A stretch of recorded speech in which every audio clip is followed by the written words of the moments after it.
Hey, it's Steve Kyler with HOOPSWORLD TV. I'm here with Giannis Katroupas, senior NBA writer for HOOPSWORLD. Now, Giannis, maybe it's my fault. You know, we've been going through a lot of different topics around the NBA here over the last couple of weeks on HOOPSWORLD TV. And one I haven't brought up, and probably I should have, which is the state of the Orlando Magic. Now, a lot of people are saying this Magic team is terrible. They're going to win the lottery. They're awful. You know, Vegas has them locked like head-to-head with the Charlotte Bobcats for odds in winning the NBA Finals. I don't think the Magic are going to win the NBA Finals, but this team isn't nearly as bad as constructed. Why do you think people are doubting that this Magic team is just going to fall out of bed this year? I think it all has to do with the fact that they lost Dwight Howard, and in return, the best part of that package was Aaron Aflalo and Al Harrington, draft picks and rookies. Those aren't guys that are going to be able to come in and even collectively be able to replace what they lost in Dwight Howard. That's the best big man in the game, hands down, one of the most dominating defensive presence that we've ever seen.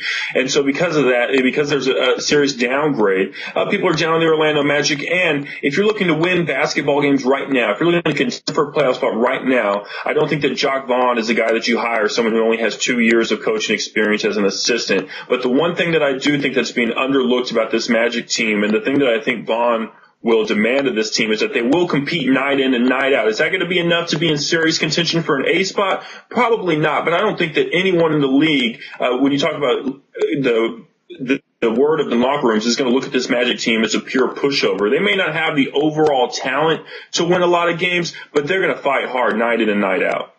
I think it's exactly that. And we've seen this before, Giannis. Think about, you know, the Phoenix Suns. 10-man roster. You know, nobody gave them a shot. They're there contending. Look at the Denver Nuggets after the Carmelo Anthony trade. Nobody could name 6 guys in the Denver Nuggets, and they get into the play. I think this Magic team is better than people are giving them credit for. Now, I'm not ready to say that they're contenders by any leap of the imagination. They're one of those teams that's probably good enough to be the 8th seed in the East. And I put them, you know, with the rebuilding of the Atlanta Hawks. I put them with the Milwaukee Bucks. I put them with the Toronto Raptors, those teams that are going to be right there in the 8th seed. Now, the one thing that I think the Magic are going to have to deal with is, look, the Brooklyn Nets aren't going to be a pushover anymore. They used to get, 3-4 wins a season out of Brooklyn. You know, the New York Knicks are going to be better. I think the Indiana Pacers are going to be better. I think Milwaukee's better. So there are some teams in the East that I think that the Magic are able to steal an extra win or two here, which kept them in that home court advantage that they're not going to get. That's why I kind of put them on the outside of the playoffs looking in. But I don't think this team is nearly as bad as maybe Vegas wants us to think, putting them next to the Charlotte Bobcats. So I think we're underestimating the Orlando Magic just a little bit.